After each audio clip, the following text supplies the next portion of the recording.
Assalamualaikum warahmatullahi wabarakatuh. Sebelumnya kami menyampaikan terima kasih sebesar-besarnya kepada Bapak Dr. Arjudin MSI sebagai dosen pengampu mata kuliah persamaan diferensial yang telah memberikan kami kesempatan untuk melakukan presentasi. Dan tidak lupa kami menyampaikan terima kasih kepada teman-teman yang sudah hadir dalam presentasi kali ini. Perkenalkan, saya M. Takiuddin dengan NIM E1R022115 sebagai moderator dalam presentasi kali ini, di mana kelompok 10 akan membahas tema yaitu aplikasi persamaan diferensial pada percepatan gerak jatuh bebas. Pada kesempatan kali ini, saya ditemani oleh teman-teman saya, yaitu Eduardus Jurman dengan NIM E1R022046, Haikal Fikri dengan NIM E1R022051, Gede Agung Subawa dengan NIM E1R022149, M. Sugandi Ardiansah dengan E1R022152. Adapun pokok materi yang akan kita bahas pada presentasi kali ini, yang pertama itu ilustrasi dan model permasalahan percepatan gerak jatuh bebas.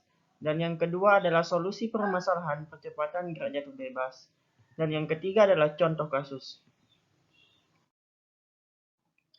Nah, yang pertama kita bahas di sini adalah ilustrasi dan model persamaan diferensial dari permasalahan percepatan gerak jatuh bebas.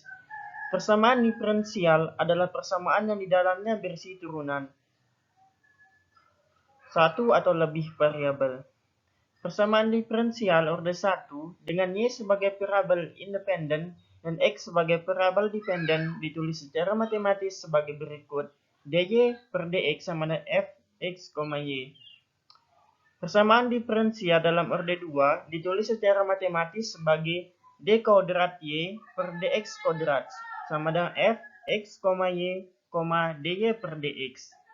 Dengan catatan, tidak semua variabel dari fungsi f harus muncul dalam persamaan. Dengan catatan, tidak semua variabel dari fungsi f harus muncul dalam persamaan. Nah, di sini ada contoh persamaan diferensial. Yang pertama itu dy per dx sama dengan e pangkat x plus sin x. X adalah variabel bebas, y adalah variabel terkait yang nilainya tergantung x. Yang kedua adalah y double aksen dikurangin 2y aksen ditambah y sama dengan cos x. Selanjutnya yang ketiga yaitu do kuadrat u per do x kuadrat ditambah do kuadrat u per do y kuadrat sama dengan do u per dt. Dan yang keempat adalah 3x kuadrat dx plus 2y dy sama dengan 0. Baik, di sini saya akan menjelaskan ilustrasi permasalahan percepatan gerak jatuh bebas. Yang bisa dilihat di sini ada gambar di mana sebuah benda M yang sedang jatuh bebas secara vertikal. Benda tersebut dipengaruhi oleh dua gaya utama. Yang pertama itu ada gaya gravitasi yang menarik benda ke arah bawah, di mana gaya gravitasi ini digambarkan dengan anak panah yang menunjuk ke arah bawah. Lalu yang kedua itu ada gaya hambatan udara yang bekerja berlawanan arah dengan arah gerak benda. Gaya hambatan udara ini berbanding lurus dengan kecepatan benda.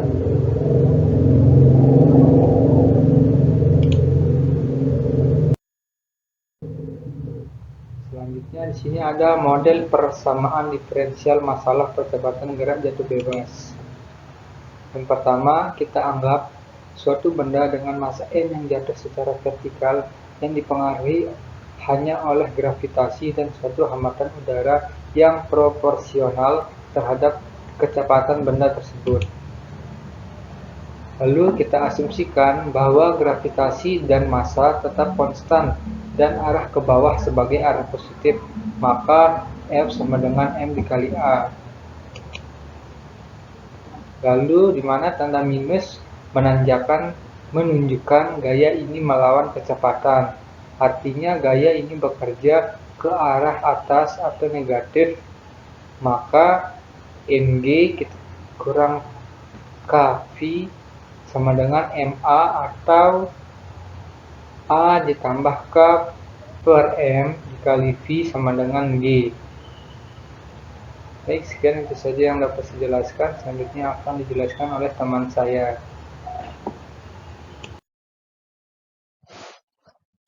Baik, di sini saya akan melanjutkan materi yaitu tentang solusi model persamaan diferensial masalah percepatan gerak jatuh bebas. Untuk hambatan udara diabaikan atau tidak ada, maka K sama dengan 0, sehingga menjadi A ditambah 0 kali V per M sama dengan G, di mana A sama dengan G. A itu yaitu dV per dt. Karena A sama dengan dV per dt, maka dV per dt juga sama dengan G, di mana dV sama dengan G dikali dt, yang menghasilkan integral dx sama dengan G kali integral dt.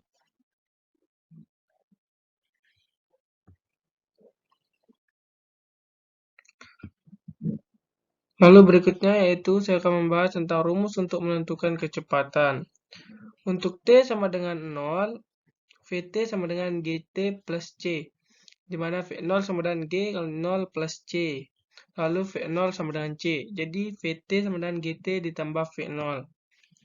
Rumus untuk menentukan posisi. V sama dengan dx per dt, di mana dx per dt sama dengan Gt ditambah V0, lalu integral dx sama dengan G integral T dt ditambah integral V0 dt. Jadinya xt sama dengan setengah Gt kuadrat ditambah V0 T ditambah C. Untuk T sama dengan 0, x0 sama dengan setengah G kali 0 kuadrat ditambah V0 kali 0 ditambah C, lalu x0 sama dengan C, jadi xt sama dengan setengah gt kuadrat ditambah V0t ditambah x0.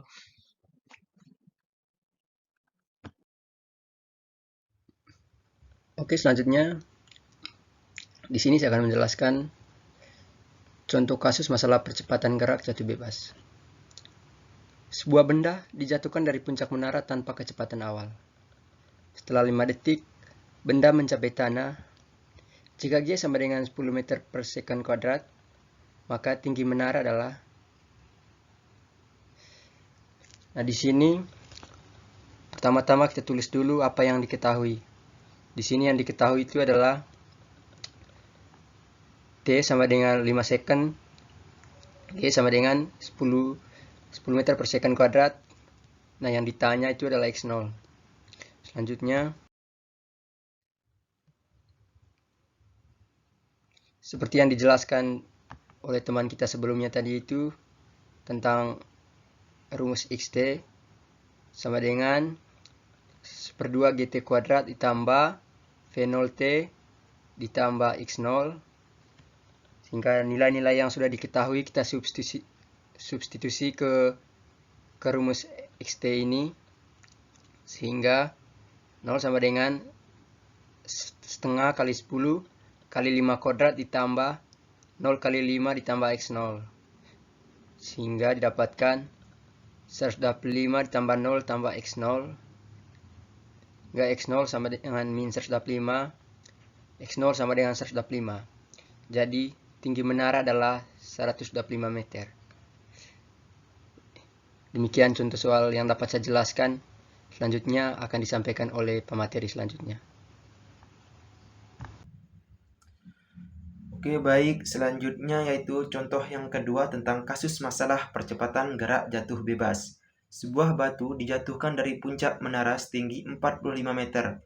Apabila percepatan gravitasi bumi 10 meter per sekon kuadrat, maka kecepatan batu ketika menyentuh tanah adalah. Oke, yang pertama itu kita tulis yang diketahui. X0 sama dengan 45 meter, kemudian G-nya sama dengan 10 meter per sekon kuadrat, kemudian P0-nya sama dengan 0.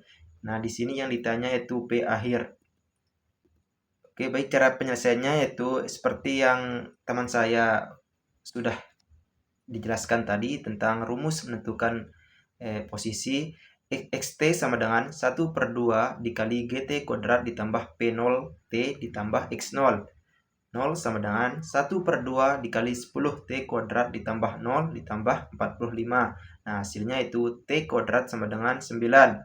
Nah, t sama dengan 3 sekon. Selanjutnya itu tentang p akhir. sama dengan 10 dikali 3 ditambah 0 sama dengan 30 meter per sekon. Jadi kecepatan batu menyentuh tanah adalah 30 meter per sekon. Mungkin itu saja dari saya. Saya kembalikan ke moderator. Mungkin sekian presentasi dari kelompok kami, kurang lebihnya kami mohon maaf. Selanjutnya kami akan membuka sesi tanya jawab. Mungkin ada teman-teman yang belum memahami atau mau mengasih saran, kami persilahkan.